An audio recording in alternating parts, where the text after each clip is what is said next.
So with California, it was a very different course than most of the other ones that we did this year. I'd say it was oddly one of the more challenging ones. Oh, that's not good. Shit. Oh, shit. Fuck. Okay. Lots and lots and lots and lots of hills. It's pretty much this the whole time. It's not what I was expecting whatsoever. I was expecting a little bit flatter of a course. The actual course itself was vastly different than anything I'd experienced in Texas or Laughlin the previous year. So with this course, it was so different just because of the environment it was in. I was expecting flatter course. It was not flat at any point in the entire course.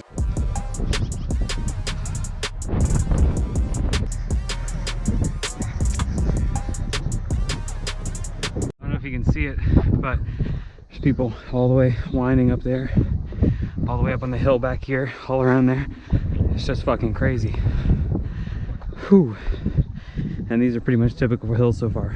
It was always constantly uphills and downhills. The terrain itself was never really muddy or sandy. I mean, it was never very muddy. It was never very sandy. It always stayed very just plain grassy, but the hills were insane. Also, the temperature changes was weird too. So it'd be like a 20-degree difference between the top of the hills and the bottom of the hills, where it's like really like chilly on the top, and on the bottom it's hot as shit.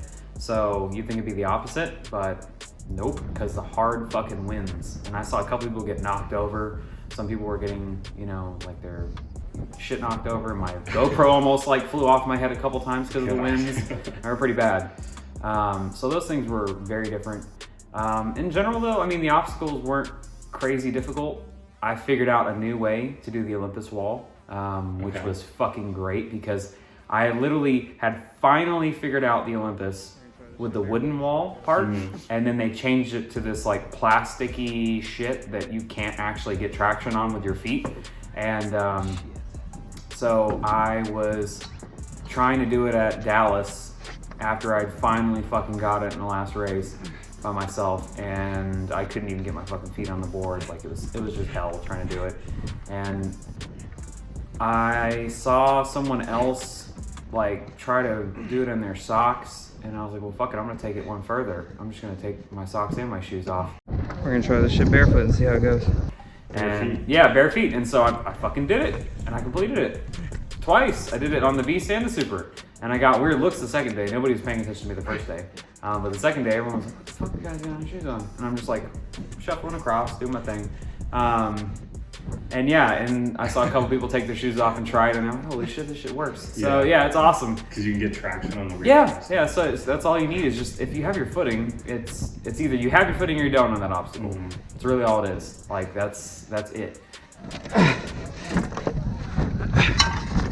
Yes. Oh my God. Let's talk about before the race.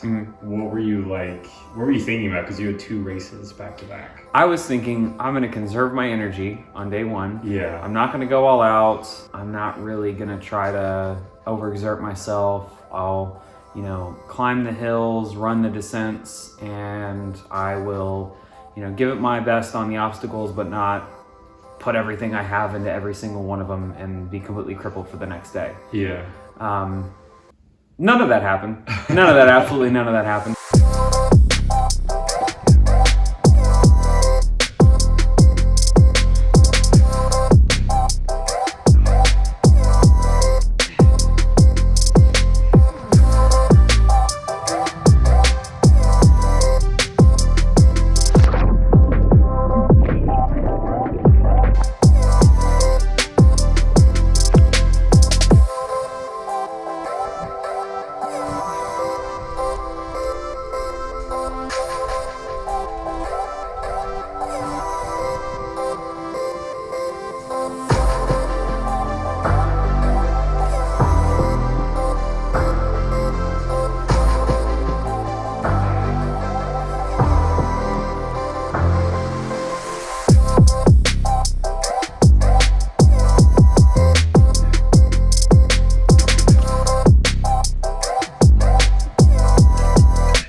I threw myself into every single obstacle as hard as I could. I completely shit on all my other race times by a lot. Like, I think my personal best race time was 5.5, and I finished at, goddamn, I think it was like 4.5 is what I said was my finish time for the Beast. Yeah, I definitely did not pace myself as well as I thought I was going to on the hills. I think it started to hurt really bad, and I got pissed. And so when I get pissed, I just push. Even I think harder. it's because it's from when I was. This is a little bit depressing, but it's from when I was a child. I was very weak and very whiny, and I was developing cancer. Okay. And so it was leukemia. I was a very fat kid, and I was whiny, and I was just bitchy, and I was a whiny, bitchy fat kid. So my parents were like, okay, well, you're tired, you're fatigued, you're, all these things because you're fat and you're fucking whiny. So let's have them do push-ups. And so, I mean, it makes sense at the time. So my dad and my brother were in the living room, and I was trying to do push-ups. A little bit of more backstory.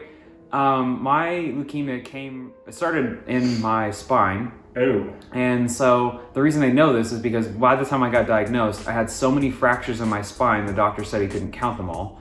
Okay. And I had to wear a back brace for the first 6 months. So it was like so fragile that every time I was bending over to pick up a pencil, it was causing hairline fractures. That's how they said weak the bone was.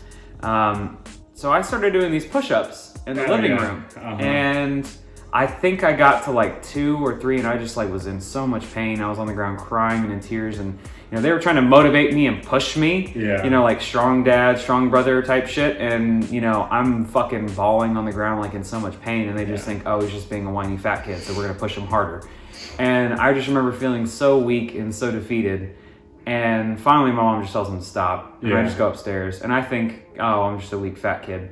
And then I found out I had cancer, and then I really was a weak fat kid with cancer. So then that was a thing for like 2 or 3 years. For a while. So I kind of got tired of being the weak fat kid with cancer. And I think that there's a bit of me in there that it's like anytime my body hurts, I'm like, you can go fuck yourself. We're going to do this now. You're a weak fat kid? Yeah. So it's like, it's just that sensation in my body where it's like, as soon as I feel pain, I'm like, okay, cool. Well, let's fucking go then. Yeah. You want to feel pain, and I'll show you some fucking pain. Let's get some pain. Yeah. So that was a little dark, but we went there, and so I was pushing myself through that, and it got to the point towards the end of the Beast. I knew I overexerted myself because I couldn't run anymore. It was like the last mile and a half. I was like, every time I went to run, my lower back, it was like that type of pain in your back where it just cramps the lower back and starts creeping up your back, and you can feel your whole back seizing up where the breathing starts getting difficult. Okay. Yeah, so I was power walking like a 15-minute mile pace, which is still pretty fast. It's like a 4 on a fucking treadmill. Yeah. I overdid it on the first day.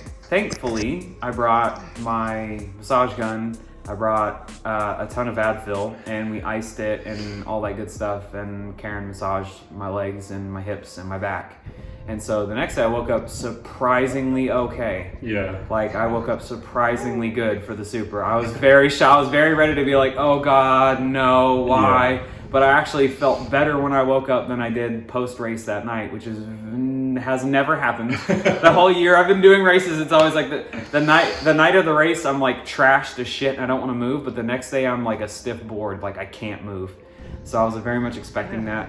So I think we did very good on the recovery stuff, and I was able to do the Super. So in general, for both races, I ended up setting personal bests. I finished the Super in just under 2 hours. I finished in 2:56, which my goal was to finish in 3.5 to 4, to put that in perspective. And so I actually beat my best time. My best time was 3 hours and almost 30 minutes. Yeah. And I fucking knocked that out of the water. I got my personal best on the Beast, which it was like 4.5, and my personal best before that was just over 5 and some change. And I mean, that's how you kind of want to end it in the season is, you want to finish on a high note, and that's ideal.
got all the medals?